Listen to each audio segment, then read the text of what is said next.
Hello, if you're joining, please feel free, as Anita has done, to say hi in the chat and tell me where you're coming from. I might not be able to see them all once I start, but always very, very interesting to know who is at a talk.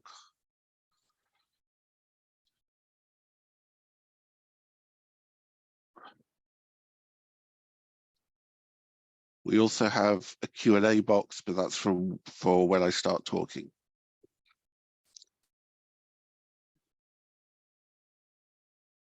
Actually, there's one thing that would be really helpful if you could put in the chat. If you could put in the chat, other than English, what languages you speak, with a very broad definition of speak or read or can understand. That would be quite an interesting thing to see. Might affect the talk, of course. Polish, French, English, French, Spanish, Japanese. Cymraeg, Deutsch, Deutsch, Francis, Italiano, French, English, Spanish, German.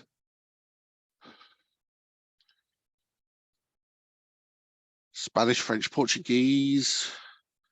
We have someone, it's Scots Gaelic, excellent. We got somebody here who's got a Czech name in the attendees list. So I wonder if we have a Czech speaker as well. That's a language that fascinates me.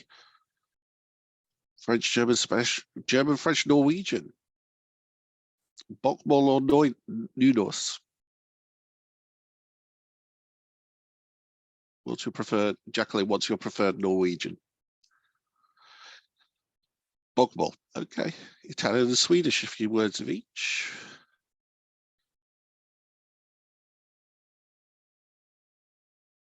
So it's either, somebody also I missed got a few words in Italian, German, and Mandarin. I have a bit of Mandarin myself. Okay, so we'll start in 1 minute. A few words in Russian.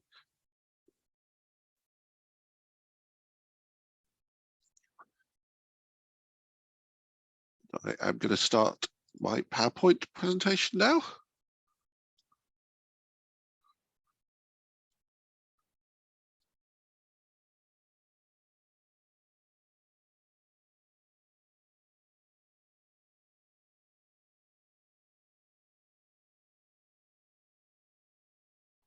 Okay, if you can see that, can you either shout or put up your hand? No, you can't shout, I haven't enabled that. There we go, we get some thumbs up, that's excellent. So I'm going to try and do this so we've got some time for talk, but I'm really passionate about this topic, so somebody will have to virtually kick me if I'm going on too long. So the first thing I want to say, this is based on my work on Kinder Surprise Eggs, or rather a particular aspect of Kinder Surprise Eggs. And it appears in this book, The Babel Message, A Love Letter to Language. It's paperback on the left, hardback on the right.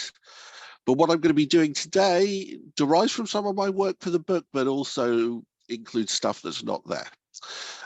So there's added value. Now, I know that one person contacted me in advance and said they're bringing some of their classmates and was going to ensure that people have Kinder Surprise Eggs. Can you put up your hands or anything if you've got a Kinder Surprise Egg? One of these? Okay, sounds like I'm going to have to do it on your behalf. So I'm going to show you the real way of opening a Kinder Surprise Egg. Now, I don't really like Kinder Surprise Eggs very much. I think the chocolate is horrible. It's overly sweet and sticky. So that's what the egg looks like there. I'm going to break the two halves apart, and they've now gone all over my desk. But what you have inside is this, the best bit of a Kinder Surprise Egg, the capsule in the middle, which is yellow, which of course means it's the yolk. And if you squeeze the parts together, you will find a toy. I don't even know what toy it is. I don't care what toy it is. Then you will find some pieces of paper. You have the assembly instructions, which are in color.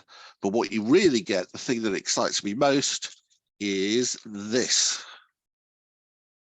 There you go, 2 sides with lots and lots and lots of text. And this is what I call in my book, well, actually, not just in my book, in everyday life, I call this the manuscript, almost a sacred kind of text. And there you can see it in all its glory, in all its many languages. Now, I will go on and tell you which languages are there, so don't worry, I will be coming back to this. But you'd be forgiven for picking out first the English if you're a native English speaker. And in English, what it looks like is this. This is what in the book I call the message. Actually, I call it that in my everyday life as well. And with a capital M. It's definitely with a capital M. So this is the message: warning, read and keep, toy not suitable for children under 3 years, small parts might be swallowed or inhaled. Now, I'm sure you will agree that that is a message for all eternity, an important message, one that we can all learn from. But for me, it's been more than that.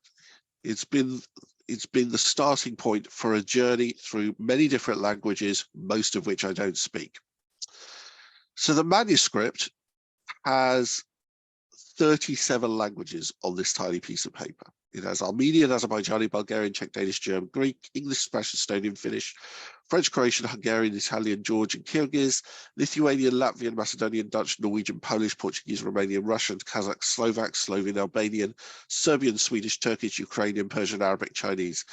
Now, I see that somebody enabled closed captioning for this for this session, so that may not have all come across. But this is a pretty diverse set of languages, including ones you don't, in this country at least, see much on product packaging, such as Kyrgyz or Georgian or Kazakh. It's pretty impressive, I think you would agree, particularly since the effort of cramming it into this tiny little space.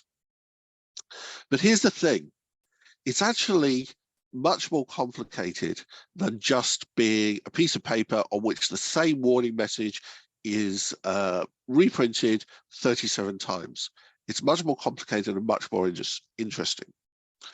So one of the reasons why it's not as simple as you think is because there are what I call the lesser messages, which is languages that are there not to give a warning, but to give other details, particularly product information. So the top right, you have Kyrgyz. Now you can see there's a phone number and a production date and an address. It's basically saying where this comes from.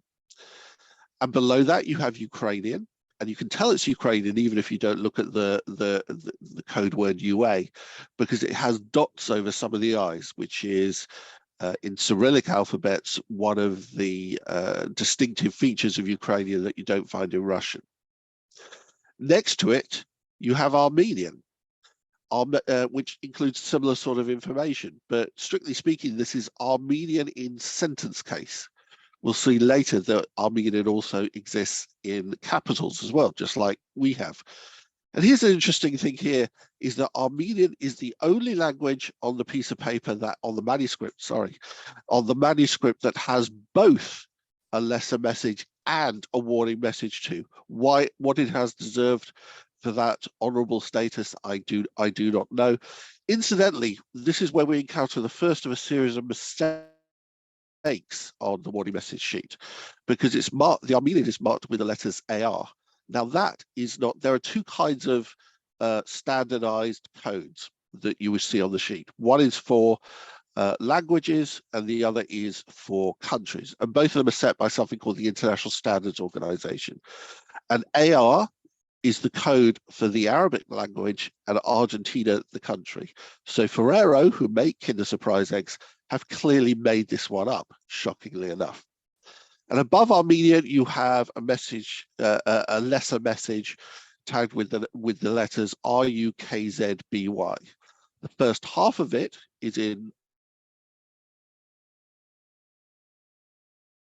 Russian, is in Kazakh. Again, like Kyrgyzstan, another country of the former Soviet Union that uses Cyrillic script, despite the fact that both Kazakh and Kyrgyz are not Slavic languages.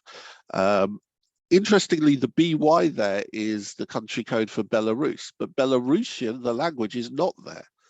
Belarus is a country that's quite rare in the fact that one of its two official languages, Russian and Belarusian, is actually on the decline and to some extent officially disapproved of, despite it being an official language.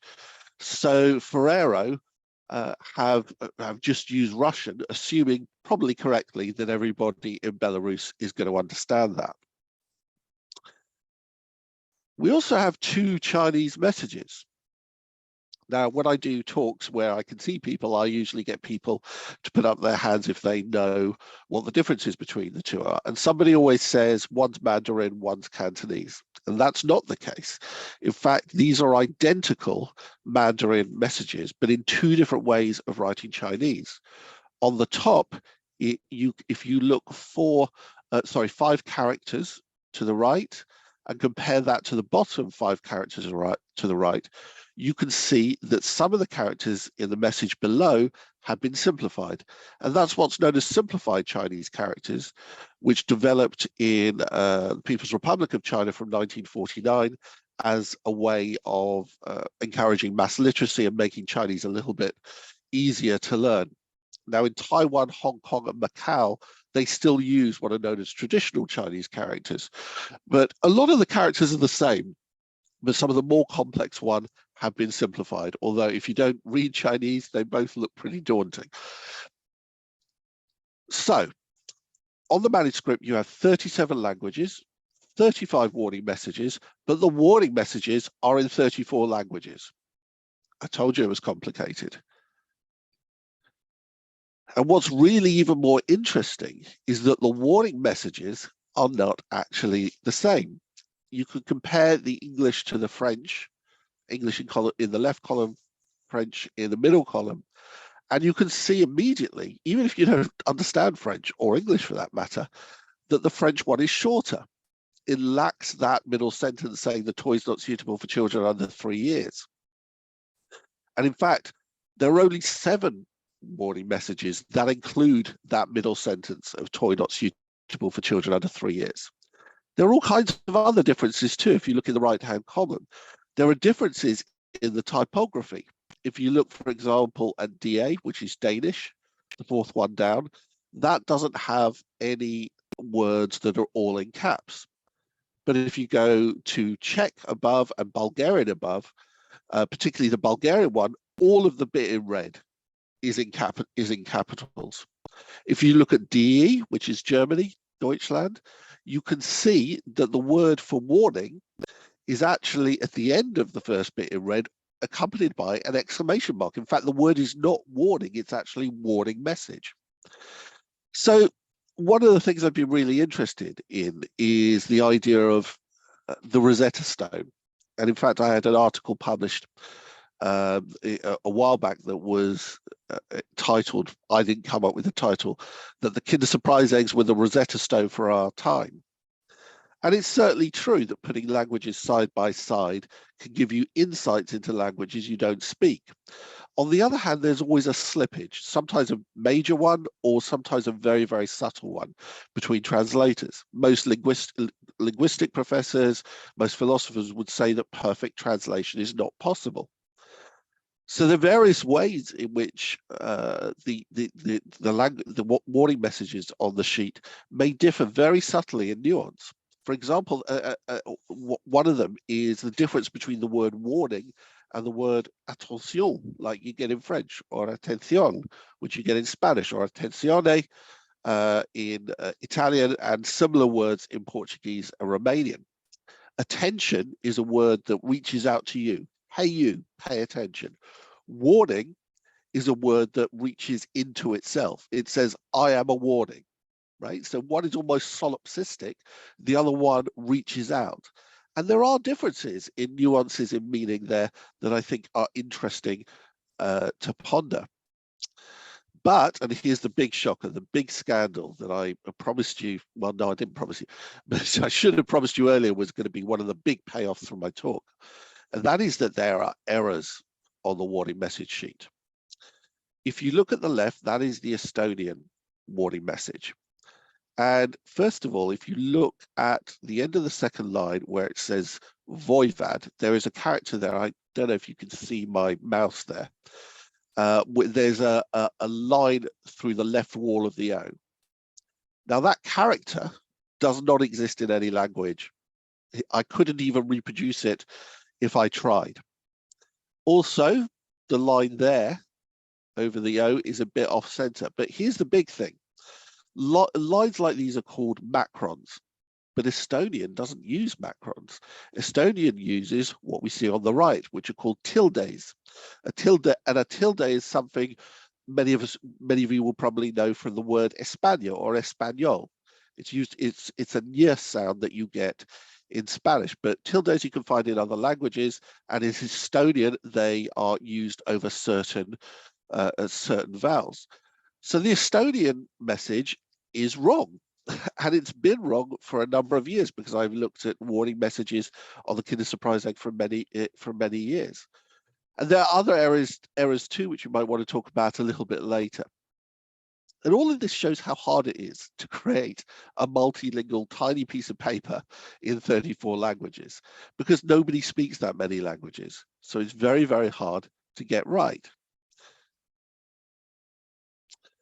Now, in my book started from the point of view that it's amazing how many warning messages there are, but there should be more of them, many, many more of them.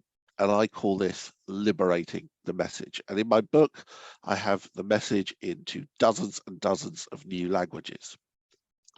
And at the top, you can see Middle Egyptian. Now, this seems a little odd, right? How could you possibly translate this into Middle Egyptian? Well, it's actually easier than you might expect, because ancient languages, ancient writing systems were initially developed for very serious bureaucratic purposes. They weren't originally developed to write poetry. They were originally developed to do things like warning people off, like in a grave or something like that. So the person who did it, a university professor, I forget his name, I apologize, said it actually wasn't as hard as he thought it was going to be. And in the process of liberating the message, I came to love and appreciate the languages that I didn't understand. So below, the Egyptian translation is one into a language from the Kingdom of Bhutan called Dzongkha. And Dzongkha is written in Tibetan script. And I just think it looks absolutely beautiful. And actually not being able to read it actually kind of frees me to be able to appreciate it as an aesthetic work, in the same way that not being able to understand the language frees you to be able to enjoy its sounds. So part of my book is to make the case for not understanding languages, which doesn't mean to say that you shouldn't learn other languages, but you can't learn all of them anyway. And the ones that you know and never know, they can be sources of pleasure and appreciation, even if you don't actually speak them.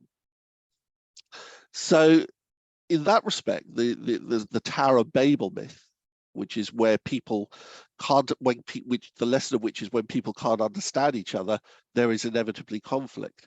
I turn it on its head. I say that actually sometimes, not always, sometimes not understanding people is actually a better way of appreciating the extraordinary features that everyone has in being able to speak, read, and write different languages. Now, I do have some more slides, and I am going to set you some tasks, some challenges. I just want to check is whether on my second screen I can see the chat, which I can. Oh, I see lots of people talking about it, including laughing things. I hope you're laughing with me rather than at me. Okay, so I'm going to ask you here, do you speak message? And I am going to set you a number of challenges, and you can put your answers into the chat. Here's the first one. What languages are these on the manuscript, and what is odd about their messages? So, if you know, or you just want to guess, pop it into the chat.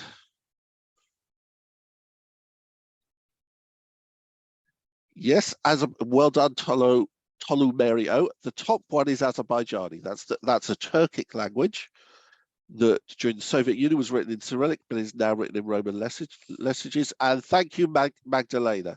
What's odd about them is that they are in quotation marks. Oh, sorry, I should say we haven't got.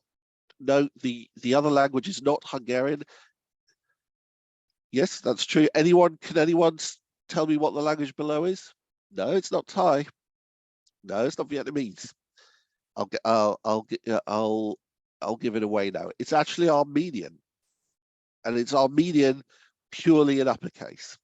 It looks very, very different to the Armenian we saw before. Now, as someone put it in, what's odd about them is that they are both in inverted commas, which is quite an odd thing. They're in different kinds of inverted commas. The Azerbaijani is in what's called a guillemot, which some of you may be familiar from French and other languages. The Armenian one is in the inverted commas that we know in this country. Incidentally, the Armenian one also ends with a colon, which is not a mistake. That's that's an Armenian full stop. So why are they both in inverted commas? And I'm a bit obsessed with this because these are countries that have been fighting, that have fought at least 3 wars, right? Is this a sign of some deeper peacemaking between Azerbaijan and Armenian? Well, probably not. In fact, the likelihood is that somebody at Ferrero headquarters who was putting together this warning message emailed either the local representative in Azerbaijan or Armenia, or a translator saying, can you translate this for me? And they sent back an email saying, here it is, colon, and then put it in inverted commas. And the person who was putting it together included the inverted commas, either by mistake or because they thought this was some feature of these languages. Again, it shows how difficult. Incidentally, there's another mistake here as well in the Azerbaijani message. You can see that some of the letters are aligned together. Now that's called a ligature, where you put two letters together. But the thing is, Azerbaijani doesn't include ligatures. Okay, they've somehow squashed it up. Why and how, I do not know. Okay, so next question. In what language is this liberated message written? Just to remind you, a liberated message is one that I commissioned for the book rather than one that you actually get on the sheet of paper. Come on, who can guess what this is? Dutch, Flemish? No. Dutch is on the actual thing. Well done, Lorenzo. That is Luxembourgish. That is the lingua franca in Luxembourg, which if you've ever heard it, it sounds a little bit like a cross between German and Dutch, but as spoken by a French person. Incidentally, that translation was done by Henri, the Prince of Luxembourg, the third child of the Grand Duke, who is the ruler of Luxembourg. Okay, so well done. Somebody did get that. Next, sorry, I'm just losing my... In what language is this liberated message written? By the way, this is one of my favorite scripts in the entire world. I so love this. It's not Georgian, but it's a good guess because it looks quite a bit like Georgian. Bubble writing? No. It is very pretty. It's a wonderful work of art. It's not Old Aramaic, although I do have that in the book. It's Burmese, the language of Burma. And it would be great to speak Burmese, just like it would be great to speak many other languages. But I think if I did speak Burmese, it would kind of spoil it a bit. It would spoil the enjoyment I get from looking at this wonderful work of art. Yeah, it is cool. It is cool, Magdalena. Okay, so next one. This is really difficult, this one. Really difficult. Well, some of it is. So I've got 5 translations of the message into languages of various British territories. We're going to go through, and I'll help you with one thing. I haven't included Welsh. So the first one, any idea what that is? Running out of time, so we need to do this quickly. You're both right. It is a Roma language, and it is a Creole. It's actually Anglo-Romani, which is almost never written down. It's an oral language. That's right. Second one, someone says, Malika says the second one has got some French influence. Indeed it has, but where would you find a French influenced language? No, it's not Quebecois. I say these are British territories. A French influenced language in the British Isles. That's a clue. Hold your horses, Kieran. We're doing number 2 at the moment. Jersey, you're correct, Jim. That is, all of the Channel Islands have their own versions of Norman French, and that is Jere, the version that is spoken in Jersey. It's an endangered language, but there are revivalists working there to try and keep it alive. I also have translations into the Norman French dialects of Guernsey and of Alderney, although the Alderney one is now extinct. But the one that I don't have is the Norman French version for Sark. I haven't been able to find anyone. So if you know anyone who knows that, please get them to get in line. Okay, 3. What do you think 3 is? You won't find any of these on. Actually, you will find one, I think. 3 has got a lot of accents like Vietnamese have, but it's a long way from Vietnam.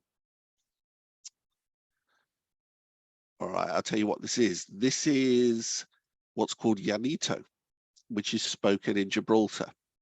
And it's a code switching language that mixes in Spanish and English, and then bits in it from Maltese, Genoese, and various other languages.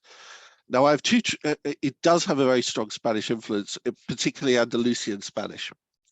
And this one was, I have 2 Gibraltar Llanito translations in the book. This one was by somebody who was trying to develop an orthography for Llanito to turn it into a written language. And it's a really interesting effort, although so far it hasn't had a great deal of success. Now, number 4 has, yes, you think it's a Scottish, no, it's not Irish.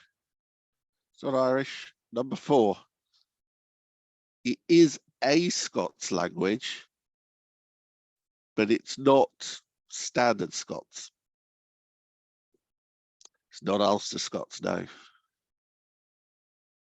Shetland, very close. The other one, Orkneys, that's right. It's Orcadian, the Orkney version of Scots. And that one was given to me by, yes, there are multiple Scots languages. And that was given to me by, the name has gone, I'm really sorry. She won a prize for this incredible poem she wrote in Orcadian. It's a science fiction poem called Deep Wheel Orcadia, set in the future. And it's bilingual, so it has Orcadian and English side by side, and it's a wonderful thing. And I'm sorry, I can't remember the name, but you might want to get it after you've bought my book. It's called Deep Wheel Orcadia. Finally, the 5th one. Cornish, that's right. It is Cornish. And it's Cornish, the last, it kind of went extinct, but was then revived.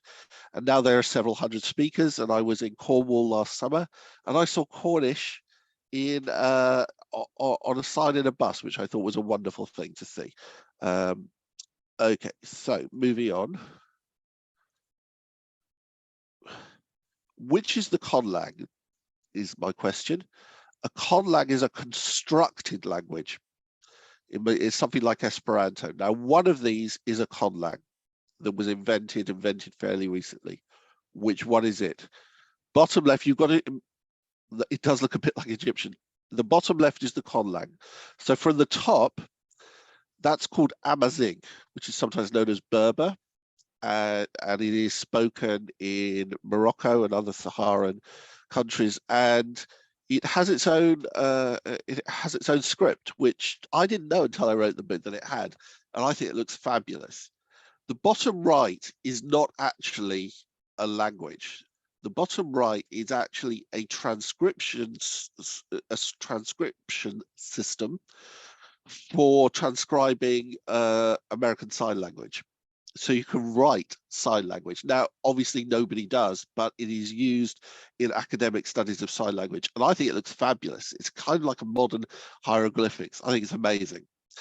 The conlang is the one, the bottom one, which is called Ithkuil.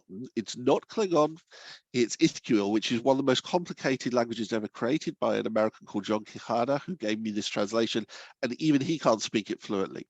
The language is designed to be as unambiguous as possible and to pack as much information as possible into the shortest space. It has 96 noun cases. Tolo asks, is there a British Sign Language version? I'm not sure, actually. I think it's possible that that system is also used for British Sign Language, but don't quote me on that. Okay, so that's Ithkuil, one of my favorite scripts. The final one, is this complete nonsense or is it a message? Is this a language?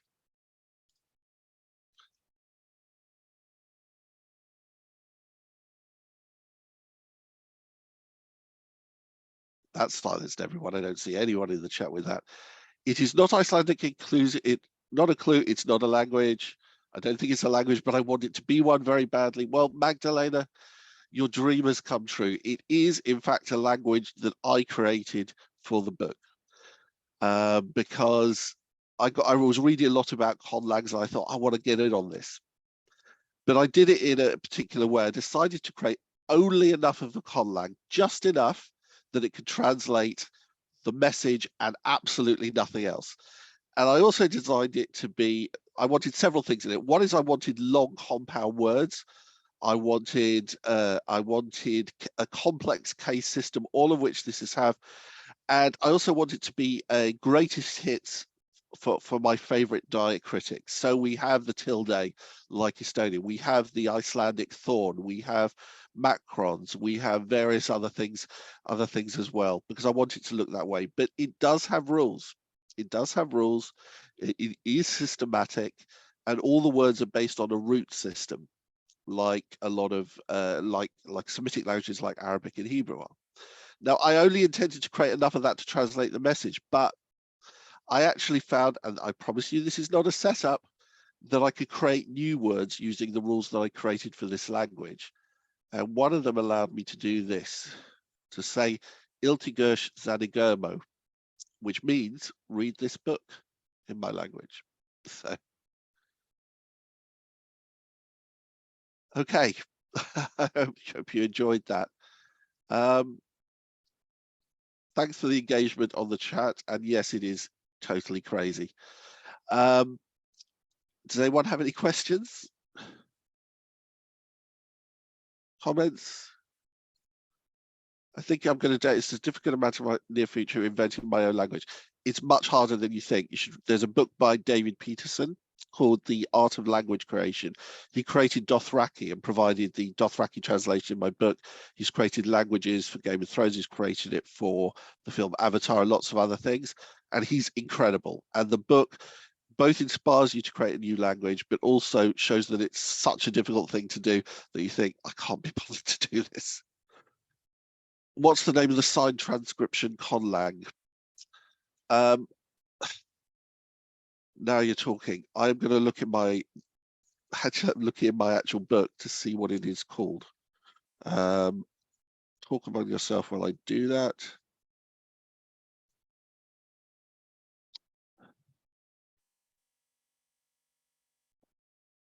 It is called Sutton sign writing, which I'm putting in here. Sutton sign language. So Louise says she wants taught a class of Klingon when studying from 5 PhD to prove that you can teach in the target language. Didn't know to the end. Excellent. Fortune cookies. What about fortune cookies? What does the future hold for you as a Kinder Egg message linguist? Is there anything else you'd want to have a look at? Well, I am still collecting translations. I will see if I can multitask and put the link to my website in there. So there is an ever-growing list of translations, including those that are in the book as well as not in the book. And so I still want more, and I also have a wants list as well of translations that I want. So basically, if you know people who speak any of the languages that are not on the list, please get in touch. I'm hoping to get some West African ones recently. So that includes all the additional material for the book and so on. So question, where else can we find you, videos, podcasts? Well, via that link is to my website. If you go to the homepage and have a browse, you'll find my other stuff. Can you see a route to world peace and cooperation on key international challenges such as climate change through your work in this field? Me personally, no, because this is designed to be a joyful book that is celebrating linguistic diversity. And whilst I would love to bring peace to the world through it, I'm also realistic about the degree of a platform that I have. But it would be lovely. How about your next book being a book of poor translation? Menus are the funniest. Yes, there's actually one of my favorite blogs is called Bad Hebrew Tattoos. There's also one called Bad Chinese Tattoos. And my favorite one is a Hebrew tattoo that says, "Thank you for using this translator." It was an online translator. World peace can only be achieved through eggs. I absolutely agree with you. I absolutely agree with you. That is definitely true. In terms of future things, the other thing is I really want, I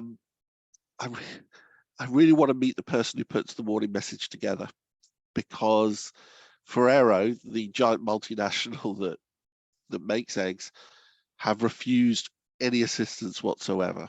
And I would love to meet the person, it's probably more than one person who does this, and shake their hand and really freak them out. We love you, Keith. Thank you very much.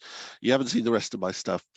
I should say, in terms of where this sits in the rest of my work, the book, I've written a lot of books on very serious stuff. So the two books that I wrote before this, one was on anti-Semitism, the other was on denialism. They were both very dark.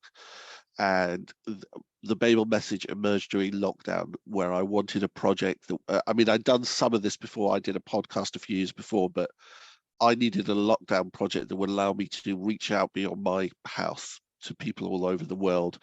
And it was wonderful because I'd get like, it was like getting a gift when someone emailed you and it would be like, yeah, I've got Burmese. Yeah, I've got Egyptian.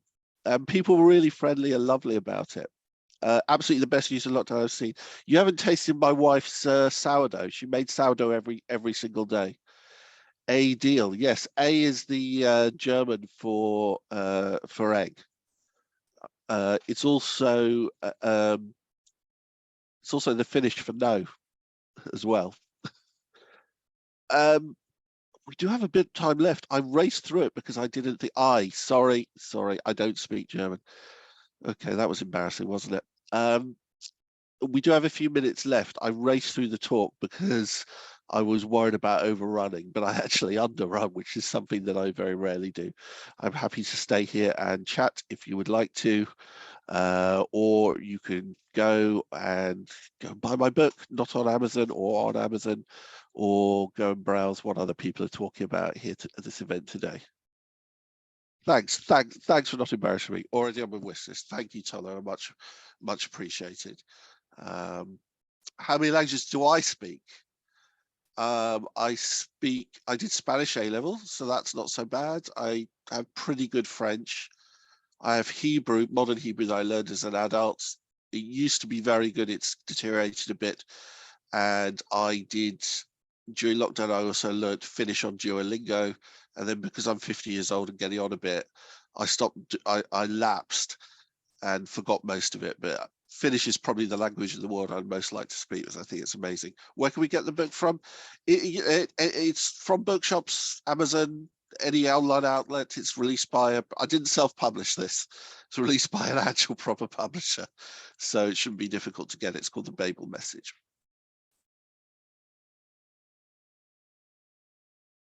Anything else?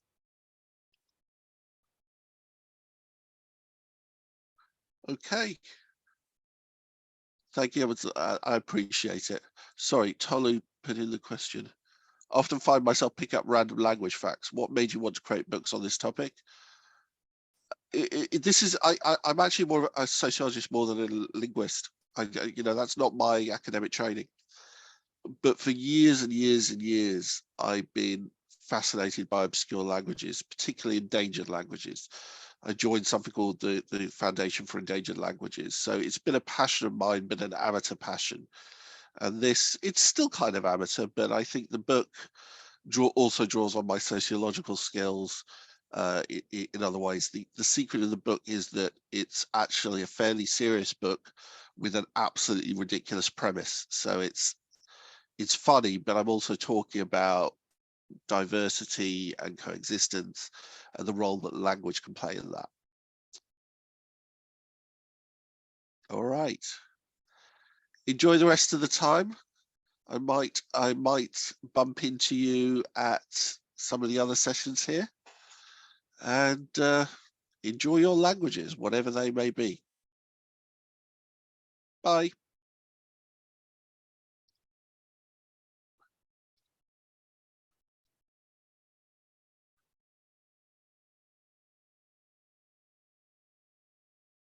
Got to go and buy Kinder Egg. You really shouldn't. Throw the rest away. Just the message is the important bit. Ah, excellent. Oh, and you know some Estonian. Excellent. I'd love to speak Estonian. All right. I'm leaving now. See you soon. Take care of yourself and have a good rest of the day.